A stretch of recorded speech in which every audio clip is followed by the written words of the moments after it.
নমস্কার। ধ্যান বেশি করা না জব বেশি করা জানতে পারলে ভালো হয়। ধ্যান যদি করতে পারেন তাহলে ওর মতো আর কিছু নেই। জব ধ্যানে গিয়ে শেষ হয়।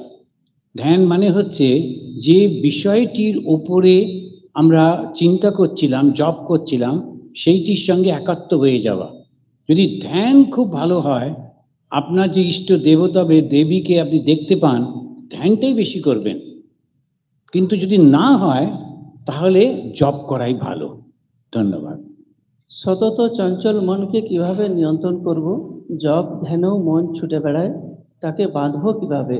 অতি সাধারণ গৃহী হিসেবে নিজ বোধ স্বরূপে পৌঁছানোর সহজতম উপায় কি?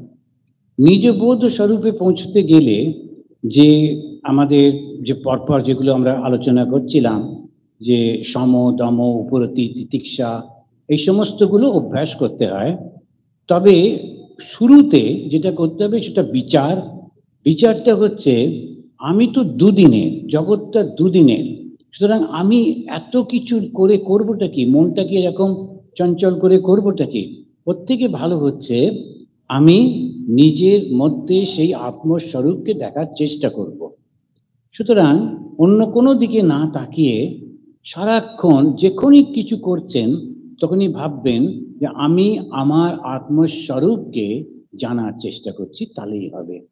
চেষ্টাটাই আসল। মনটা তো এদিক ওদিক যাবেই, তাকে সংযত করতে বারংবার আমরা চেষ্টা করে যাব। অভ্যাস অভ্যাস অভ্যাস, অভ্যাসের মাধ্যমেই সফল হয়। নমস্কার। সংসারের মধ্যে কিভাবে অনাসক্ত হয়ে থাকবো আর নিষ্কাম ভাবে কর্মই কিভাবে করবো? সংসারে অনাসক্তি হয়ে থাকা আর নিষ্কাম কর্ম কিভাবে করব, এই প্রশ্নটা অবান্তর। কেননা যখন আপনি জেনে গেছেন, ডিসিশন নিয়েছেন সংসারে অনাসক্তি নিয়ে থাকবেন, আসক্তি থাকবে না, তখন আর কোনো সমস্যা নেই। আরবার যখন আপনি ডিসিশন নিয়েছেন আর কোনো সমস্যা নেই। একটি বউ, সে যখন বাড়িতে বিয়ে হয়ে পর ঢুকলো, দ্বিতীয় দিনেই তার শাশুড়ি বলল, শোনো, তুমি বিয়ে করে এসেছো বটে, তবে এই ছেলেটি আমার, এই বাড়িতে যা বলবো আমি বলবো। সেই দিন থেকে সেই বউটি একটি কথা বলেনি। তার ইচ্ছা করতো স্বামীকে কিছু রান্না করে খাওয়ায়, ইচ্ছা করতো স্বামীকে একটা নতুন কিছু কিনে দিই, কিন্তু না, ওই শাশুড়ি মা যা বলবে ও সেইভাবেই অ্যাডজাস্ট করেছে। তারপরেতে একটা সময় হলো যখন তার দুটি ছেলে হলো, তারা বড় হলো, তাদের বিয়ে হলো, তাদের সেই বউ দুটি এসে, তারা তো অল্প বয়সী, ওরা এসে শুনবে কেন? ওরা হচ্ছে পিৎজা টিজা নিয়ে এসে খাওয়া হবে। ওই শাশুড়ি মা বুড়ি মা এসে বলছে, না, এ বাড়িতে আমি যেটা বলবো সেটাই হবে, পিৎজা খেলে আমার নাতিদের শরীর খারাপ হয়ে যাবে। তখন ওই দুটি মেয়ে বলছে, ওই দুটো বউ বলছে, ওই ছেলে পর্যন্ত তোমার, তারপরে আর তোমার না, নাতি দুটো তখন আলাদা, আমাদের শাশুড়ি মার ছেলে। সুতরাং তুমি আর এখন কিছু বলতে পারো না। তোমার ছেলেকে তুমি কন্ট্রোল করেছো, কিন্তু আমাদের যে স্বামীরা, তারা আমার শাশুড়ির, আমাদের শাশুড়ির ছেলে, তো উনি যেমন বলবেন। ওই তখন এই বউটি বেরিয়ে এসে বলল, এই বাড়িতে যত দিন ইনি থাকবেন এটা সব ওনার আদেশেই চলবে। তখন ওই বৃদ্ধা মহিলা ওকে জড়িয়ে ধরে কাঁদছেন আর বলছেন, আমি তোকে কত অত্যাচার করেছি তোমার ওপর, আর তুমি আমাকে এতটা ভালোবাসা দিয়েছ। এই দেখুন কিরকম অনাসক্তি নিয়ে সংসারে থাকলে জয় কার হয়? ওরই হয়। ধন্যবাদ। ঈশ্বর সর্বভূতে বিরাজমান, হ্যাঁ, কিন্তু দুষ্ট বা অসৎ লোকের মধ্যেও যে তিনি আছেন সেটা কিভাবে বুঝবো? আমাদের এটা তো সত্যি কথা, সর্বভূতে তো ঈশ্বরই রয়েছেন, দুষ্ট লোকের মধ্যে ঈশ্বর রয়েছেন। তখন দুষ্ট লোককে কি করতে হয়? অ্যাভয়েড করতে হয়। বাঘের মধ্যেও তো সেই একই ভগবান, তবে বাঘকে গিয়ে কি গলা জড়িয়ে ধরবো? ভগবান শ্রীরামকৃষ্ণ দেবী শেখাচ্ছেন দুষ্টু লোককে, খারাপ লোককে সব সময় অ্যাভয়েড করবেন, কখনো তাদের সংস্পর্শে থাকবেন না। অত্যন্ত এই ধরনের যে ক্রুড টাইপের মানুষগুলো, তাদের থেকে যত দূরে থাকা যায় ততই ভালো। আর কাছে থাকলে একটুখানি যেমন করে হয়, যেমন ঠাকুর বলছেন যে খুব মাতাল যে, তাকে গিয়ে উপদেশ দিতে নেই, তখন মারতে আসবে। তখন বলতে হয় খুড়ো কেমন আছো, তখন সেই রকমভাবে যে অবস্থা অনুযায়ী ব্যবহার করতে হয়, কিন্তু তাদের সংস্পর্শে যত দূরে থাকা যায় ততই ভালো। ব্রহ্মচর্য ব্রহ্মচর্য কাকে বলে এবং এর প্রয়োজন কেন? সুখ ও শান্তির মধ্যে প্রভেদ কি? এটাই লিখেছি। বা সুন্দর প্রশ্ন। ব্রহ্মচর্য হচ্ছে একাগ্রতা। ব্রহ্মচর্য একাগ্রতা না হলে পড়াশুনো বা সমস্ত কোনো কিছু শিক্ষা করা যায় না। ব্রহ্মচর্য হচ্ছে একাগ্রতা, তাই মনটা যাতে বাইরে না যায়। এমন একটা সময় আসে যখন শরীরের সঙ্গে সঙ্গে মনটাও পাল্টাতে থাকে, প্রকৃতির নিয়ম অনুযায়ী চঞ্চলতা আসে, আর তখন যদি এই প্রকৃতির নিয়মে ভেসে যাই তখন আর আমি কোনো কিছু ভালো করে শিখতে পারবো না, আর ভালো করে শিখতে না পারলে আমি জগৎকে কিছু দিতেও পারবো না, পরে আমি এই সমাজের লায়াবিলিটি হয়ে যাব। সেই জন্যে ভালো করে শিখতে হবে। ব্রহ্মচর্য হচ্ছে ছাত্র অবস্থা, তখন শুধু শেখার অবস্থা, ভালো করে সমস্ত কিছু শিখতে হবে। জগতে কোথায় নুনের দাম বেড়ে গেল তাই নিয়ে আন্দোলন, ওখানে কোথায় বাসের চাকা খুলে গেছে তাই নিয়ে আন্দোলন, এই সব কিছুর মধ্যে যদি আমি থাকি আমি কোনো কিছু করে উঠতে পারবো না। নিজেকে তৈরি করি, তারপরে সমাজটাকে আমি যতটা পারি ভালো করে চালাবো, এই হচ্ছে ব্রহ্মচর্য। আর সুখ আর শান্তির মধ্যে শান্তি যেটা আমরা বলি সেটা হচ্ছে ত্রিতাপ থেকে মুক্তি, সেটা হচ্ছে শান্তি। একটা হচ্ছে যখন এই প্রকৃতি থেকে সমস্যা আসে, আর একটা আশেপাশের মানুষ থেকে, আর একটা নিজের শরীর আর মন থেকে, তো সেইটা থেকে যখন আমি মুক্ত হই তখন শান্তি। আর সুখ যেটা হয় সেটা হচ্ছে একটা তৃপ্তি, ওই তৃপ্তিতে একটা সুখ হয়। প্রচণ্ড গরমের পর আপনি যেতে এসি রুমে ঢুকলেন তখন একটা তৃপ্তি এলো, তখন একটা সুখ হলো। তো এইটুকু পার্থক্য আর কি সুখ আর শান্তি। কর্মে নিজের ভালোবাসা থাকে কিনা? ওই ভালোবাসা না থাকলে নিষ্কাম কর্ম করবেন কি করে? ভালোবাসা থাকলেই তো তখন নিষ্কাম কর্ম করা যায়, আর তা না হলে তো সেটা কোনো রকম একটা কর্ম করে দিলাম, সেটা তো ঠিক নিষ্কাম কর্ম হলো না। কর্মটাকে ভালোবেসেই করব, কিন্তু বদলে কিছু চাইবো না। এই দেখো তোমাদের এখানে এটা করে দিলাম, আমাকে কিন্তু এটা দিতে হবে, ওই তখন আর নিষ্কাম হলো না। পুরো ভালোবাসা দিয়ে করছি কিন্তু কিছু অপেক্ষা করছি না, কিছু চাইছি না, এটা নিষ্কাম কর্ম। প্রিয়জনের জন্য কি করে প্রার্থনা করব যাতে মায়ার বন্ধন। খুব ভালো প্রশ্ন। ঠাকুর শ্রীরামকৃষ্ণদেব তিনি শ্রী শ্রী মার কাছে, মা কালীর কাছে প্রার্থনা করেছিলেন যে মা কেশবকে ভালো করে দে, তাহলে আমি তোমাকে ডাব চিনি দেব। জানেন তো ডাবের জল একটু চিনি দিয়ে খেতে হয়, তো সেখানে ডাব চিনি দেব বলেছিলেন। কেননা কেশবকে উনি ভালোবাসেন। প্রত্যেকটা মানুষ যাকে আমি পছন্দ করি, ভালোবাসি, তার জন্যে আমি প্রার্থনা করতেই পারি, কিন্তু ও শুধু আমাকে ভালোবাসবে আর কাউকে ভালোবাসবে না এরকম না। ও নিজের মতো থাকবে, কিন্তু যেহেতু আমি ওকে ভালোবাসি তাই ওর কোনো ক্ষতি না হোক, তাই প্রার্থনা করব, এইটাই হবে। আমি সারা জীবন সর্বদা সৎ পথে চলার চেষ্টা করেছি। ভগবানের কাছে প্রার্থনা করি, পুজো করি, ভগবানকে ভালোবাসি, তবুও আমাদের জীবনে এত দুঃখ কষ্ট কেন? এটার কারণটা বলা মুশকিল, তবে একটা বলা হয় কি জানেন, পূর্বজন্মের একটা কর্ম আছে, সে পূর্বজন্মের কর্মের জন্যে নানান রকম সমস্যাগুলো হয়, কিন্তু এই জন্মে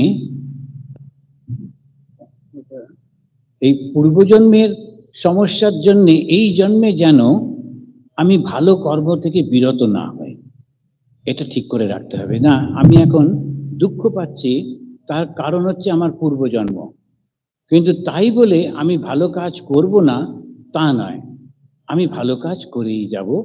দুঃখটা চিরন্তন থাকবে না, দুঃখটা পেরিয়ে যাবে।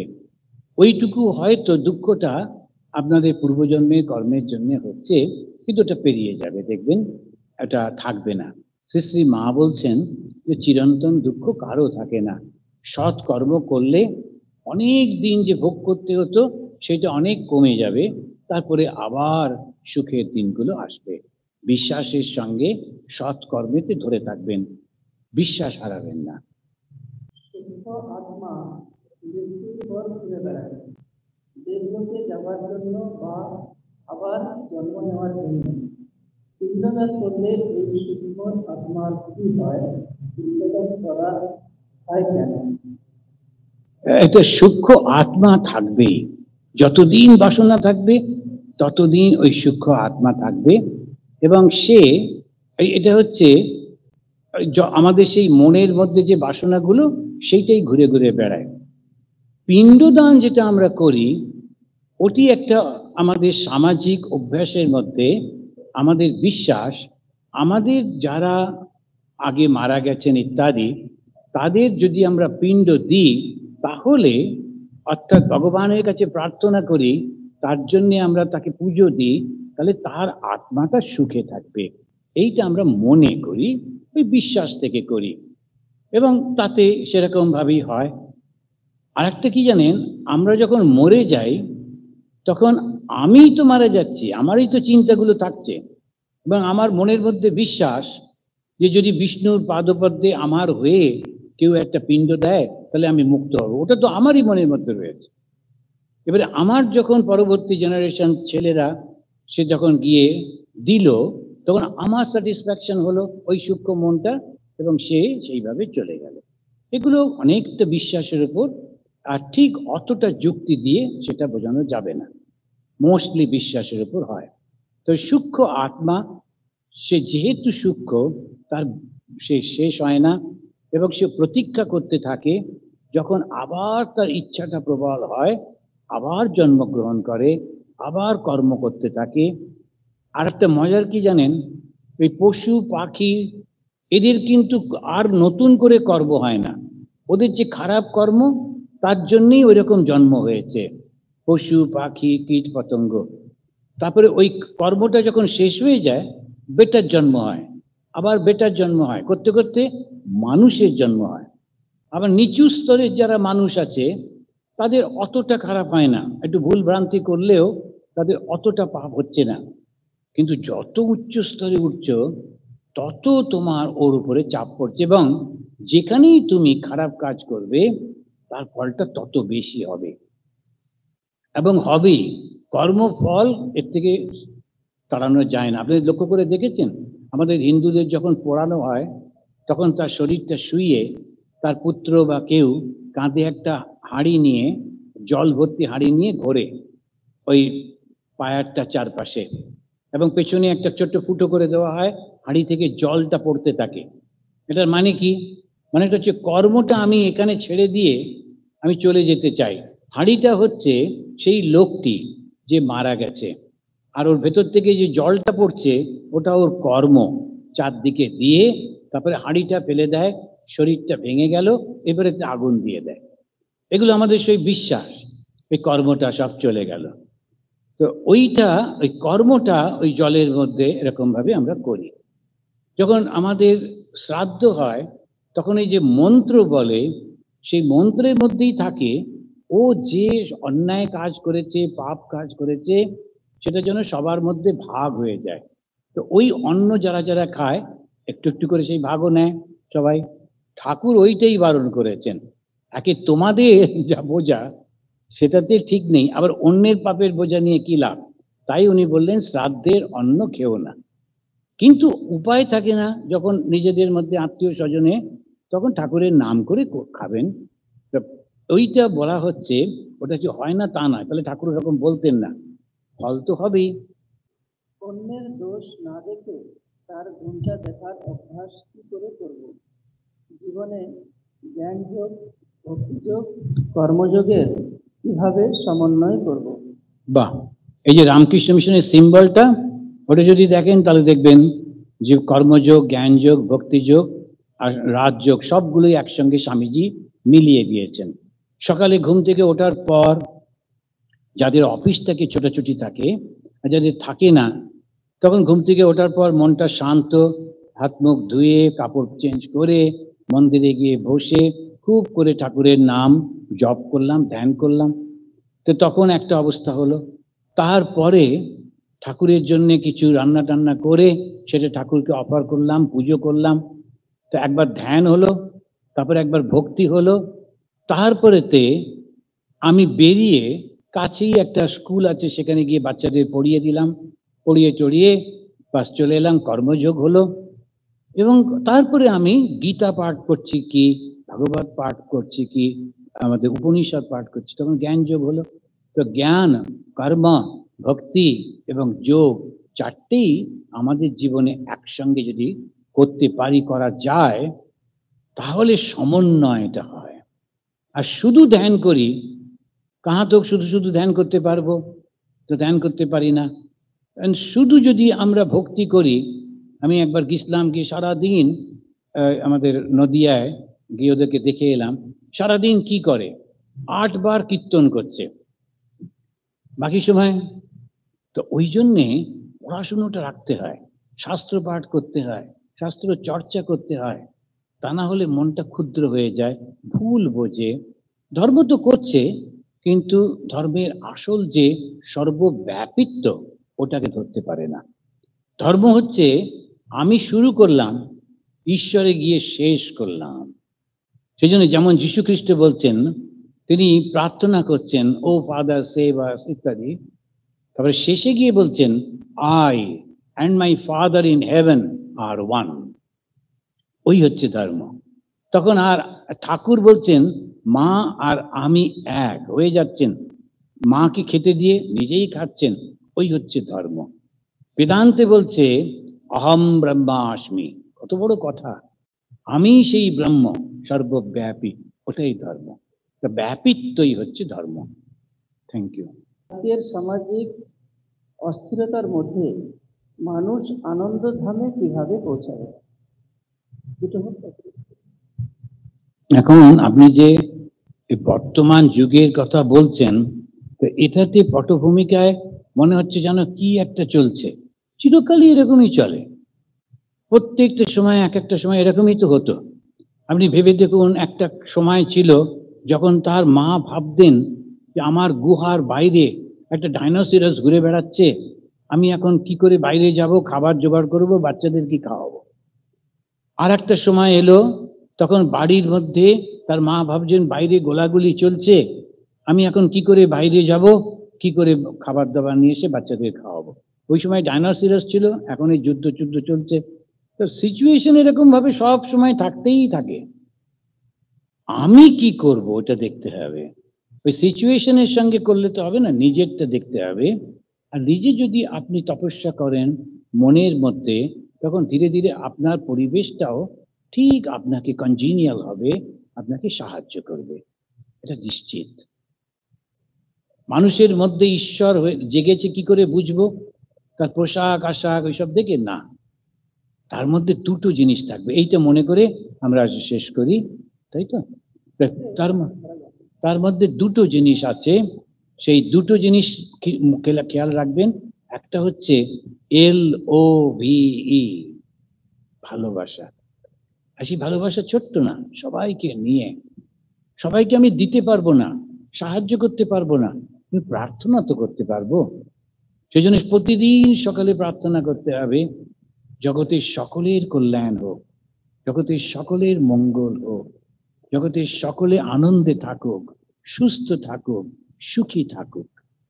যখন আপনি এইভাবে প্রার্থনা করছেন, আপনার মনটা সেই বিশালতার সঙ্গে মিশছে। আর একটা হচ্ছে নিঃস্বার্থপরতা, কোনো স্বার্থপর থাকবে না। ভালোবাসা না থাকলে স্বার্থপরতা থাকে। তো সেই ভালোবাসা আর নিঃস্বার্থপরতা, এই দুটো হচ্ছে পবিত্রতার সূচক। যার মধ্যে দেখবেন যেন খুব ভালো মানুষ, যার মধ্যে দেখবেন না যত কথাই বলুক, যতই সুন্দর সেজে থাকুক, তখন বলবেন না, পরে দেখছি, হয়নি এখন। খুব ভালো লাগলো আপনাদের সবার সঙ্গে কথা বলে, দেখে আমাদের মনের মধ্যে সে আত্মজ্ঞান জাগ্রত হোক, আমরা প্রত্যেকেই সে আনন্দের অধিকারী। শুধু শুধু কাঁদছি, দুঃখ পাচ্ছি, আমরা প্রত্যেকেই যেন সে আনন্দটা পাই, এইটাই প্রার্থনা করি। সেই সর্বশক্তিমান ঈশ্বর, যিনি শ্রীরামকৃষ্ণ রূপে এসেছেন, মা রূপে এসেছেন, মা শারদামণি, স্বামীজি রূপে এসেছেন আমাদের সামনে, সেই তাঁদেরকে উদ্দেশ্য করে প্রার্থনা করি। সর্বস্তরতু দুর্গানি সর্বভদ্রাণি পশ্যতু सर्वसद्बुद्धिमाप्नोतु सर्वत्र नंदतु। हरि ओम।